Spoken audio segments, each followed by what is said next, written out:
Quand les entrepreneurs se lancent en affaires, ils pensent d'abord à ce qu'ils peuvent y gagner. Le sentiment d'accomplissement, la liberté, l'argent.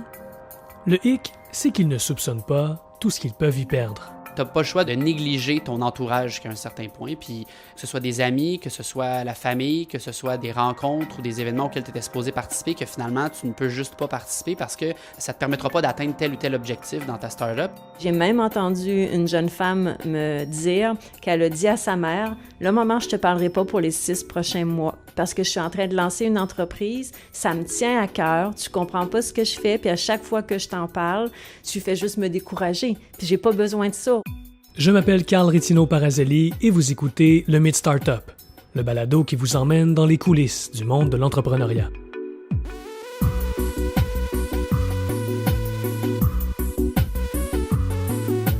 Au fil des épisodes, vous avez découvert le parcours de Simon Bédard et les défis qu'il a dû relever pour fonder Clinia.ca. Mais se lancer en affaires, ce n'est pas seulement une série d'étapes à franchir. L'entrepreneuriat, c'est aussi des nuits blanches, des proches qu'on ne voit pas aussi souvent qu'on le voudrait, un compte en banque dégarni et des cartes de crédit pleines à craquer. Aujourd'hui, dans le dernier épisode du Mythe Startup, les sacrifices, ce que les entrepreneurs doivent accepter de laisser derrière pour continuer d'avancer. Tu n'as aucune idée des sacrifices que tu vas avoir à prendre lorsque tu te lances en affaires.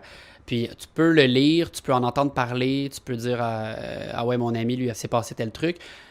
C'est assez unique à chacun, puis c'est assez unique, je crois, à la situation de chacun, mais de mon côté, les sacrifices qui ont dû être faits ont été autant dans le style de vie. J'avais un emploi qui était payant avant ou qui avait un certain niveau de rémunération. Tu es habitué d'aller au restaurant, tu es habitué d'aller t'acheter du linge, de sortir, de faire plein de trucs comme ça. Lorsque tu retombes à avoir un salaire ou pas de salaire du tout, ou presque pas, ben, tu n'as pas le choix de revoir ces priorités-là. Tu n'as pas le choix de dire, ben, est-ce que c'est si important pour moi d'aller au restaurant versus continuer à travailler ce projet-là? Ah non, on arrête ça, je vais mettre le projet de l'avant. Est-ce que c'est aussi important pour moi d'aller m'acheter du linge, de faire des éléments physiques? Bien, ça a été d'autres types de sacrifices. Le restaurant, les vêtements, ça peut toujours passer. Mais ce que Simon a dû sacrifier de plus précieux, c'est la relation avec les personnes qui comptent le plus pour lui. Lorsque tu as des deadlines, lorsque tu as des rencontres avec des clients, souvent, ton horaire n'est pas le même que la majorité des gens qui ont des emplois, je ne vais pas dire juste 9 à 5, mais des emplois qui sont plus réguliers. Ça arrive très, très souvent qu'il y a des soirs où tu dois travailler. Ça arrive très souvent où il y a des matins où tu te lèves très tôt. Et donc, tu n'as pas le choix de négliger ton entourage jusqu'à un certain point. Puis, que ce soit des amis, que ce soit la famille, que ce soit des rencontres ou des événements auxquels tu étais supposé participer, que finalement, tu ne peux juste pas participer parce que ça ne te permettra pas d'atteindre tel ou tel objectif dans ta startup qui, pour la plupart des gens autour, se disent, ben attends un peu, là, cette rencontre-là, ta wingera, là, ou tu l'auras comme tu le pourras, mais c'est pas ça, parce que quand tu as ta startup, quand tu as ton projet, c'est central à ce que tu es en train de faire, puis tu peux pas prendre ça à la légère, à aucun niveau. Et donc pour moi, le sacrifice le plus important a été l'entourage, la compréhension des gens de l'entourage de ce qu'on est en train de faire.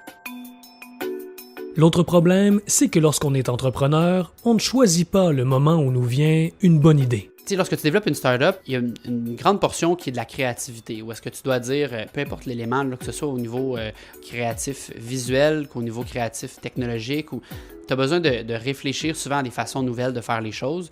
Puis cette créativité-là, elle n'arrive pas à toute heure de la journée. Il y a des fois où est-ce que tu es le matin, il est 9 h, puis tu peux exécuter des trucs à tous les jours, mais tu n'es pas dans la créativité. Puis des fois, le jeudi soir, tu es créatif. Puis à un moment donné, ton téléphone, il sonne pour aller prendre une bière, pour aller tel restaurant, pour faire tel truc, puis tu n'as juste pas le goût de répondre parce que pour toi, c'est tellement plus important de pouvoir maintenir ton flow de créativité puis de continuer à travailler là-dessus parce que ça va te faire avancer tellement plus loin. Puis tu vois où est-ce que tu t'en vas, puis tu vois qu'est-ce que ça t'apporte. Puis tu te dis, bon, ben, crime, la bière là, du jeudi ou le 5 à 7, je le reporterai la semaine d'après. Mais la semaine d'après, souvent, il arrive encore ça. Simon ne compte plus le nombre de fois où ses amis et sa famille lui ont demandé pourquoi il a renoncé à un horaire stable, à un salaire assuré, à des avantages sociaux. Et à chaque fois, il répète qu'il ne regrette pas du tout son choix. Est-ce que j'aurais aimé ça que certains éléments se passent différemment? Oui. Est-ce que j'aimerais mieux aujourd'hui, faire 125 000, puis être en train de travailler là-dessus à tous les jours, certainement, mais il y a un trade-off à faire pour être capable de pouvoir se permettre cette aventure-là. Puis c'est un peu ça qui nous accroche tous à ce projet-là. C'est, le monde autour de nous a été bâti par des gens comme nous, donc est-ce qu'on peut pas essayer de le faire nous-mêmes puis d'y participer à améliorer à notre façon? Puis c'est un peu dans cette optique-là qu'on avance à tous les jours, là. C'est sûr que je vais rester entrepreneur toute ma vie. Dans quelle mesure, ça c'est différent. Est-ce que je pourrais devenir entrepreneur à l'intérieur d'une très grosse corporation, de faire de l'entrepreneuriat? Potentiellement. Mais je pense que d'avoir une idée, puis de l'exécuter, puis toute la complexité du puzzle reliée à ça au niveau légal, marketing, etc., l'envie de gérer ce genre de challenge-là est à l'intérieur de moi, puis j'ai le goût de faire ça toujours, là. Donc, jusqu'à preuve du contraire, je pense rester entrepreneur toute ma vie, là. Le niveau de risque, les compromis et les sacrifices que les gens font en regard du rendement et de la compensation, c'est vraiment pas évident. Je m'appelle Marc-Antoine Ducas, je suis président fondateur de Netlift. Moi, j'ai 3 enfants, puis ils sont nés, j'étais déjà en affaires, donc c'est quelque chose pour lequel eux, j'ai pas à leur expliquer mon travail, c'est pas un changement de vie. Mais, puis ma femme aussi, 18 ans maintenant ensemble, mais je dirais, puis je l'ai vu aussi autour de moi, ça a détruit des couples, ça a détruit des familles, des finances personnelles ruinées aussi. Donc, il faut sérieusement y réfléchir, là, puis la mitigation du risque, c'est important, mais même si le risque financier est bien contrôlé, moi, j'ai débogué des affaires jusqu'à 3 heures du matin pendant des années. C'est un mode de vie. Et ça, si c'est pas très clairement défini à l'intérieur de son couple, puis éventuellement aussi avec ses enfants, ça marchera pas. Ces sacrifices-là vont devenir une cause d'échec aussi. Les revues diligentes pour des investisseurs n'ont pas nécessairement le droit de pousser la question jusque-là, mais ça arrive toujours. Tout le temps, les gens vont essayer de savoir, est-ce qu'on a affaire à une personne qui est stable émotivement? Est-ce qu'on a affaire à quelqu'un qui est résilient, qui est capable de bien dormir malgré toutes les difficultés que ça peut poser? C'est vraiment pas donné à tout le monde, là. Pour mettre les choses au clair, le responsable du programme Accélération au Santec, Luc Giguère, répète toujours la même chose aux nouveaux entrepreneurs qu'il rencontre. On exagère un peu, naturellement, en disant cette phrase-là, mais on leur dit, vous savez, de l'entrepreneurship technologique, c'est juste un petit peu moins difficile qu'une chimiothérapie. Sauf si vous faites du hardware. Là, c'est plus difficile. Parce qu'il y a 2 choses qui vont vous arriver. Si vous faites du hardware, vous allez mettre le feu et vous allez pleurer. Puis en général, ça vient en même temps. C'est très, très, très difficile. Puis je pense qu'effectivement, si les gens savaient à quel point c'était difficile, peut-être qu'on en perdrait plus en début de chemin. Mais un coup que c'est commencé, en général, les gens finissent par s'habituer au niveau de, je sais pas si on va appeler ça le niveau de douleur, là, mais les gens finissent par s'habituer et à trouver les moyens, on les aide d'ailleurs avec nos programmes d'aide psychologique, mais de trouver des moyens de gérer le stress financier, de gérer le stress des deadlines.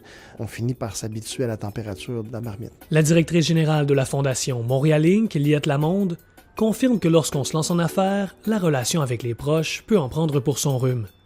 Et selon elle, c'est particulièrement vrai chez les femmes. J'entends beaucoup de la part de femmes, entre autres, puis c'est assez dur, là, que le support moral auquel on s'attend des amis puis de la famille, souvent, il est pas là parce que les gens ne comprennent pas. Et j'ai même entendu une jeune femme me dire qu'elle a dit à sa mère, « Là, maman, je te parlerai pas pour les 6 prochains mois parce que je suis en train de lancer une entreprise, ça me tient à cœur, tu comprends pas ce que je fais, puis à chaque fois que je t'en parle, tu fais juste me décourager. Puis j'ai pas besoin de ça. Au contraire, il faut que je regarde devant, puis il faut que je fonce. C'est dur, ça. Mais je veux pas dire que c'est une réalité terrible pour tout le monde, mais il y a beaucoup ce décalage-là entre la vie de l'entrepreneur en démarrage et les gens autour de lui.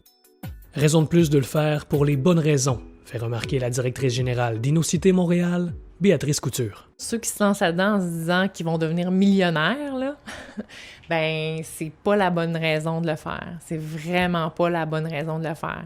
Donc ceux-là, souvent, se rendront pas très, très loin. Puis il faut avoir vraiment le goût d'avoir un impact, de dire, ben moi, j'ai remarqué tel problème, puis je suis obsédée, je veux trouver une solution à ce problème-là. Coûte que coûte. Il faut vraiment avoir quelque chose qui nous passionne, là, t'sais. Vraiment, là. Sinon, c'est tellement dur que c'est pas une question d'argent, là. C'est vraiment pas une question d'argent, là. Au bout du compte, tous les experts préviennent que l'entrepreneuriat, c'est difficile. Mais ils s'entendent aussi pour dire que lorsque ça fonctionne, que les clients s'accumulent et que les projets prennent forme, il n'y a rien de plus satisfaisant. En fait, selon Noah Redler, responsable du programme Propulsion au Centec, se lancer en affaires, c'est un peu comme jouer au golf. Tu vas aller pratiquer, tu vas frapper à gauche, à droite, tu vas crisser, tu vas dire « Ah non, c'est impossible ». Mais à un moment, tu vas frapper cette balle parfaitement et ça va se lancer 200 verges et tu vas dire « Wow, c'est juste cette bruit, c'est ping ». Et tu fais oublier tous les autres tout à coup. Alors, même avec toutes les difficultés, toutes les problématiques, oui, c'est long, c'est difficile, c'est clair. Mais quand tu réussis, quand tu as un succès, c'est quelque chose que vous célébrez avec votre équipe. C'est un des meilleurs sentiments au monde et je ne lâcherai jamais ce sentiment pour d'autres choses. Est-ce que tu joues au golf? Oui, pas bien. C'est ce qui conclut le 6e et dernier épisode du Mythe Startup. Je tiens à remercier Simon Bédard d'avoir accepté de partager son histoire. Merci également à Marc-Antoine Ducas, Liette Lamonde, Béatrice Couture, Richard Chénier, Luc Giguère et Noah Redler pour leurs conseils et leur franchise. Le Mythe Startup est une production du Devoir. Merci à Elisabeth Potvin-Lemay au montage, Valérie Duhem, Catherine Gentilcorps et Catherine Legault pour les communications et l'engagement, Caroline Desrosiers pour le graphisme et Guillaume Levasseur au soutien technique. À l'animation et à la réalisation, c'était Carl Retino Parazelli. De la part de toute l'équipe, je vous remercie d'avoir été à l'écoute. On se retrouve bientôt.